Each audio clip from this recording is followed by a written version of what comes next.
3 Enough is enough. Enough is enough. 7 days left. 7 days left. የተማርነው ለባርነት አይደለም። የተማርነው ለባርነት አይደለም። ላልተኖረው ልጅነታችን ስንል እስከ ጥግ እንሄዳለን። ላልተኖረው ልጅነታችን ስንል እስከ ጥግ እንሄዳለን። ሕይወታችን ዋጋ አለው። ሕይወታችን ዋጋ አለው። እርካታ ቤት ኪራይ አይከፍልም። እርካታ ቤት ኪራይ አይከፍልም። ዳቦ አይሆንም። ዳቦ አይሆንም። ላልተኖረው ልጅነታችን ስንል እስከ ጥግ እንሄዳለን። ላልተኖረው ልጅነታችን ስንል እስከ ጥግ እንሄዳለን። ኢነፍ ኢዝ ኢነፍ።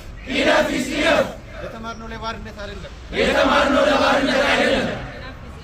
ኢነፍ ኢዝ ኢነፍ። ለጤና ባለሙያ የጤና ዋስትና ይገባዋል። ለጤና ባለሙያ የጤና ዋስትና ይገባዋል። ይህን ማየት በጣም ያሳዝናል። ይህንን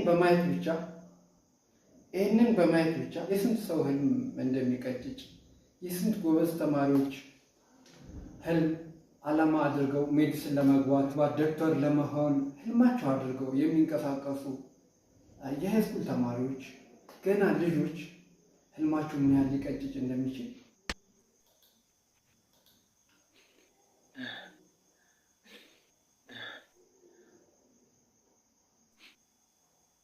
እድሜን የገፈገፍኩብህ በቀን አንዴ ለመብላት ነው? ቤተሰብ ለመርዳት ነው? ስንት ቤተሰብ እየጠበቀኝ ላለመርዳት ነው? ይህ ሁሉ ዓመት የጨረስኩብህ ይብቃኝ። ሂፖክራተስ ኦዙም ይብቃኝ። ልረፍበት። በቃ ተውኝ። ከድሮ ጀምሬ ኩራዝ ለኩሼ ጭስ ባፍንጫዬ ሲወጣ ለሊት እንቅልፍ አጥቼ ያነበብኩበት ይብቃኝ። አታሳስቡኝ። ተውኝ። በቃ ተውኝ። ልውጣ። በቃ ቃል ኪዳኑም ይቅርብኝ። አንዴ ለመብላትማ መማር አስፈልገኝ። ድንጋይ ተሸክሜ እኖራለሁ። ድንጋይ እየተሸከምኩ በጣም ልብ ይነካል ጎበዝ። ኧረ በስመ አብ።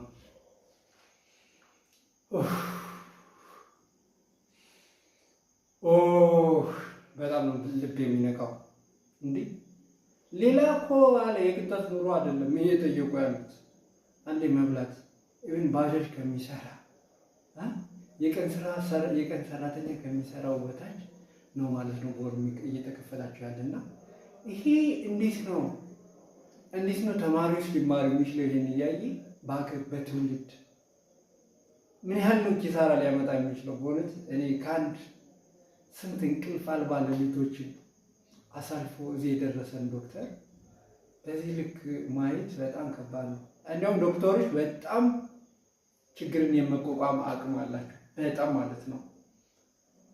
በጣም ከልክ በላይ መሆኑን ነው የሚያሳየው በዚህ ልክ መውጣታቸው ማለት ነው። ይሄንን ቪዲዮ ለሁሉም ሰው እንዲዳረስ ኮፒ ሊንክ አድርጉት። በጣም ወቅታዊና አሳሳቢ ጉዳይ ኮፒ ሊንክ ሼር እያደረጋችሁ አዲስ ከሆናችሁ ሰብስክራይብ እያደረጋችሁ ሼር እያደረጋችሁ ለብዙ ሰው እንዲዳረስ አድርጋችሁ ይሄ ጉዳይ ብዙ ችግር ከመፈጠሩ በፊት ብዙ ሰው ጋር እንዲደርስ አድርጋችሁ መፍትሄ እንዲሰጥ በማድረግ የበኩላችሁን አስተዋጽኦ አበርክቱ። መንግስት ምንም እስካሁን መልስ አልሰጠም። እንግዲህ ስራ ሊያቆሙ አንድ ሳምንት ብቻ ይቀራቸዋል ማለት ነው። ይህንን ስራ አቁሞ የሆነ ችግር ተፈጥሮ የሆነ የሚያስጠላ በጣም አሳሳቢ በጣም የሚያስጠላ በጣም የሚያሳዝን ችግር ከማየታችን በፊት ለብዙ ሰው እንዲደርስ ሸር እያደረጋችሁ Enough is enough. 7 days left. 7 days left. የተማርነው ለባርነት አይደለም። የተማርነው ለባርነት አይደለም። ላልተኖረው ልጅነታችን ስንል እስከ ጥግ እንሄዳለን። ላልተኖረው ልጅነታችን ስንል እስከ ጥግ እንሄዳለን። ሕይወታችን ዋጋ አለው። ሕይወታችን ዋጋ አለው። እርካታ ቤት ኪራይ አይከፍልም። እርካታ ቤት ኪራይ አይከፍልም። ዳቦ አይሆንም። ዳቦ አይሆንም። ላልተኖረው ልጅነታችን ስንል እስከ ጥግ እንሄዳለን። ኢነፍ ኢዝ ኢነፍ። ኢነፍ ኢዝ ኢነፍ። የተማርነው ለባርነት አይደለም። የተማርነው ለባርነት አይደለም። ኢነፍ ኢዝ ኢነፍ። ለጤና ባለሙያ የጤና ዋስትና ይገባዋል። ለጤና ባለሙያ የጤና ዋስትና ይገባዋል።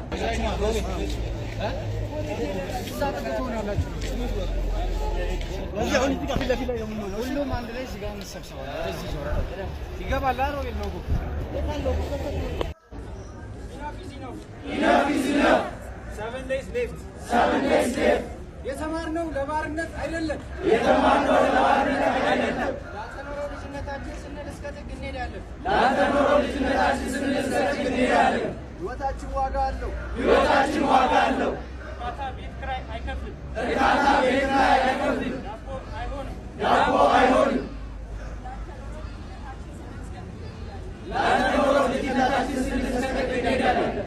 ኢነፍ ኢዝ ኢነፍ። ለተማርነው ለባርነት አስቡት ጎበዝ፣ ስንት ለፍተህ ደክመህ ብዙ ነገሮችን ትተህ ሕክምና አጥንተህ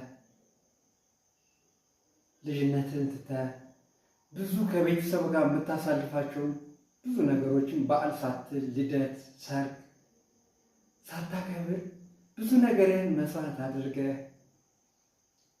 እንደ ሰው ወጥተህ ሳትዝናና እንደፈለግ እንቅልፍ ሳተኛ ሁሌም ስትረስድ በሆነ ላይፍ ውስጥ 7 ዓመት ከተማርክ በኋላ ወጥተህ እንደዚህ አይነት ነገር ሲጠብቅህ ምንድን ነው የሚሰማህ? ምንድን ነው ሊሰማችሁ የሚችሉ? አስባችሁታል? በጣም ከባድ ነው። የኢትዮጵያ የጤና ባለሙያዎች የምር ከፍቷቸዋል። ሚኒስትሪ ኦፍ ሄልዝ የፌስቡክ ገጽ ላይ ገብታችሁ ብታዩ እያንዳንዱ ልጥፉ ስር ከፍተኛ የሆነ የባለሙያዎች ተቃውሞ ነው እየቀረበበት ያለው፣ በፎቶ ጭምር ታግዞ ማለት ነው። ምንድነው ዋናው የተቃውሞ መነሻ ወይም ምንድነው ጥያቄያቸው የምትሉ ከሆነ በስፋት እየተቀባበሉት ያለውን ጽሑፍ ላንብብላችሁ። ባለሙያዎቹ የሚቀባበሉትን እኛ ስራችን ከተከበረው የሰው ልጅ ሕይወት ጋር የተያያዘ በመሆኑ እጅግ ተጨንቀን ተምረን ደፋ ቀና እያልን እየሰራን ብንገኝም ማንም ሊያምን በማይችል መልኩ ከአገልግሎታችን የማይመጣጠን ክፍያ እየተከፈለን ነው። ይህም አሁን ካለው ከእጥፍ በላይ ከጨመረው የኑሮ ውድነት ጋር አልጣጣምልን ብሎ በንጹህ አእምሮ ታካሚዎቻችን እንዳናክም አሉታዊ ተጽዕኖ እያሳደረብን ይገኛል። አውሮፓና አሜሪካ ያለውን የደሞዝ ስኬል ቀርቶ ጎረቤቶቻችን ሱዳን፣ ኬንያና ናሚቢያ ያሉ የአፍሪካ ሀገራት የሚከፍሉት ደሞዝ በወር $1000 በላይ ነው። ይህም ከኛ ሀገር ደሞዝ ጋር የሰማይና የምድር ያክል ልዩነት አለው። ስለዚህም ለአገልግሎታችን የWHOን የደሞዝ ስኬል ያማከለ የደሞዝ ጭማሪ ይደረግልን። በተለያዩ ተላላፊ በሽታዎች ማለትም ቲቪ፣ ሄፓታይተስ ቢ እና ሲ፣ ቫይረስ፣ HIV ወዘተ ተጋላጭ መሆናችን የአደባባይ ሚስጥር ነው። ነገር ግን የተጋላጭነት ተብሎ የቤት ኪራይና የሙያ አበል እየተከፈለን ያለው ክፍያ ለሀገሪቱ እጅግ አሳፋሪ ስለሆነ ይህ በአስቸኳይ ይስተካከልልን። አንድ ጤና ባለሙያ ለታካሚው ጥሩ ሕክምና ለመስጠት ጤናማ አካባቢ፣ ደህንነቱ የተጠበቀ የስራ ቦታና የተሟላ የሕክምና መሳሪያ ያስፈልገዋል። እኛ ግን በስርዓት ጓንት እንኳን የማይገኝበት፣ ደህንነታችን የማይጠበቅበት፣ ለኑሮ ምቹ ያልሆኑ ቦታዎች ላይ የተሰሩ ተቋማት ላይ እየሰራ እንገኛለን። ይህ ደግሞ ያለንን ዕውቀት ተጠቅመን ማህበረሰቡን ለማገልገል ሳንካ ሆኖብናል። የመንግስት ችግር መሆኑን ህዝቡ ስለማያውቅ ከህመሙ ካልዳነ ከኛ አቅም በላይ በሆነው ምክንያት እንወቀሳለን፣ እንሰደባለን፣ እንደበደባለን፣ የስነልቦና ጫናም ይደርስብናል። ስማችን በየመገናኛ ብዙሃን ይጠፋል። ስለሆነም መንግስት በአፋጣኝ እነዚህን ችግሮች እንዲያስተካክልልን ማለትም በየጤና ተቋማት በቂና አስፈላጊ የህክምና መገልገያ መሳሪያዎች እንዲሟሉ፣ የመኖሪያ አካባቢያችን ምቹ እንዲሆንልንና ደህንነታችን እንዲጠበቅልን እንጠይቃለን። ጤና ባለሙያዎች የሰው ልጆች እንደመሆናችን መጠን የማህበረሰቡን ጤና ልንጠብቅ የምንችለው የኛ ጤናና ደህንነት ሲጠበቅ ነው። እጅግ ተቸግረን መኖር፣ መሰረታዊ የሆኑ ነገሮችን ማሟላት በማንችልበት የድህነት ወለል በታች መኖር ይብቃን። መኪና ከቀረጥ ነፃ ማስገባት የምንችልበት፣ የመኖሪያ ቤት ባለቤት የምንሆንበት፣ ኢኮኖሚያችን የምናሻሽልበት፣ የባንክ አገልግሎት የምናገኝባቸው መንገዶችም ይመቻቹልን። ሬዚደንቶች ከስማቸው ጀምሮ ለመረዳት እንደሚቻለው አንድ ስፍራ ላይ ለረጅም ዓመታት የሚቆዩ እንደመሆናቸው የመኖሪያ ቤት ሊመቻችላቸው ይገባል። ሬዚደንቶችና ጠቅላላ ሐኪሞችም ዲዩቲና ጥቅማ ጥቅሞቻቸውም በጊዜውና በአግባቡ እንዲሰጣቸው እንጠይቃለን። እኛ ኢትዮጵያውያን ጤና ባለሙያዎች እንድናክም እንጂ እንዳንታከም ተፈርዶብናል። ይህ ችግር ተቀርፎ እስከ ውጭ ሀገር መታከም እንችል ዘንድ የጤና ኢንሹራንስ እንዲኖረንም እንፈልጋለን። ለሚገጥሙን ሜዲኮ ኢሌጋል ኢሹዎች ተጠሪ የሆነና ጥበቃ የሚቆም የህግ አካል እንዲኖርም እንፈልጋለን። እኛ የኢትዮጵያ ጤና ባለሙያዎች ዓለም ላይ ካሉ ጤና ባለሙያዎች በምንም መስፈርት አናንስም። ስለሆነም ዓለም አቀፍ ተወዳዳሪ ጤና ባለሙያዎች የምንሆንበት መንገድ ይመቻችልን ዘንድም እንጠይቃለን። ጥያቄያችን ለሁሉም ግልጽ የሆነ ነው። የሚገባንን እንኳን ባይሆን የሚያስፈልገን ይደረግልን። ስለዚህ መንግስት አስቸኳይ መፍትሄ እንዲሰጠን ሁሉም ሰው ከጤና ባለሙያው ጎን በመቆም ጫና ሊያደርግበት ይገባል ይላል። በስፋት እየተቀባበሉት ያሉት ጽሁፍ ይሄ ነው። እስኪ በዚህ ጉዳይ ላይ ሀሳቦችን እናንሸራሽር፣ እንቀባበል። ይህንን ፌር የሆነ ጥያቄ መመለስ ካልቻለ በጣም ከባድ ነው። የብዙ ሰው ስንት ጎበዝ ተማሪ ስንት ህልም አድርጎ ጨዋታውን ቀንሶ ሁሌም የሚያነብ ተማሪ ዶክተር ሆናለሁ እያለ የሚያነብ ተማሪ ይህንን ሲያይ ምን ያህል ህልሙ ምን ያህል ሞራሉ ሊጎዳ እንደሚችል ማሰብ አይከብድም። ብዙ ችግር ነው የሚያመጣው። በዚህ ልክ ራሱ መውጣቱ እንደ ሀገር ብዙ ችግር ነው የሚያመጣው። ህዝቡ ጋር ታዳጊ ባለህልሞች ጋር እንዴ ማን ነው እንደዚህ እየሆነ ማን ነው ሮቶ የሚማረው? ተተኪ ከሌለ ደግሞ 10 ዓመታት በኋላ ምን ሊፈጠር እንደሚችል አስቡ። እና ይሄ በጣም ሊታለፍ የሚገባ ነገር አይደለም። ለብዙ ሰው እንዲደርስ እያደረጋችሁ በቃ የበኩላችሁን አስተዋጽኦ አድርጉ። አዲስ ከሆናችሁ ሰብስክራይብ እያደረጋችሁ ቤተሰባችን ይቀላቀሉ።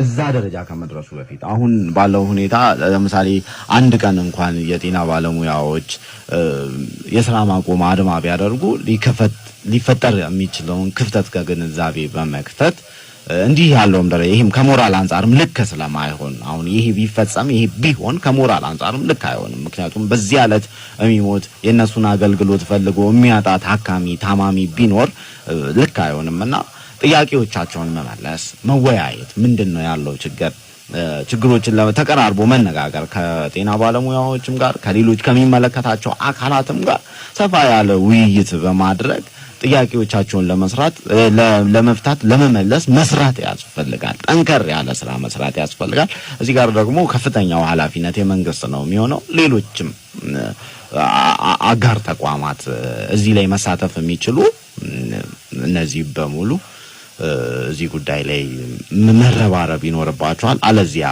ልክ አይሆንም። እውነት የሰማናቸው ያየናቸው እኛም ለዝግጅት ክፍላችን የደረሱ መረጃዎች ያስደነግጣሉና እናንሳው ብለን ነው። የጤና ባለሙያዎች በፕሮግራማችን ስም በቤተሰቦቻችን በሀገራችን በህዝባችን ስም እኛም ስለምትሰጡት አገልግሎት የተሰጣችሁ ክፍያ በቂ ባይሆንም ነገር ግን እኛም ልንል የምንችለው ነገር እናመሰግናለን ነውና ሌት ተቀን ምሽት እንቅልፋችሁን አጣችሁ ከብዙ ነገር ጋር ተጋፍጣችሁ ሀገራችሁን ህዝባችሁን ስለምታገለግሉ እናመሰግናለን። ጥያቄዎቻችሁ መልስ አግኝቶ እናንተም በሙሉ ልባችሁ ሀገራችሁን የምታገለግሉበት ጊዜ ቅርብ እንደሚሆንም እናምናለን። የተሰበረው ሞራላችሁ ተጠግኖ በሙሉ እውቀታችሁ በሙሉ ፖቴንሻላችሁ እያገለግሉ ነው። አሁን ከዚህም በላይ እናገለግሉ ሞራላቸውን መጠገን ያስፈልጋል። ቤተሰቦች የዛሬው ቪዲዮ ይሄን ይመስላል። ሰብስክራይብ በማድረግ ቤተሰቡን መቀላቀል ይቻላል። ባይ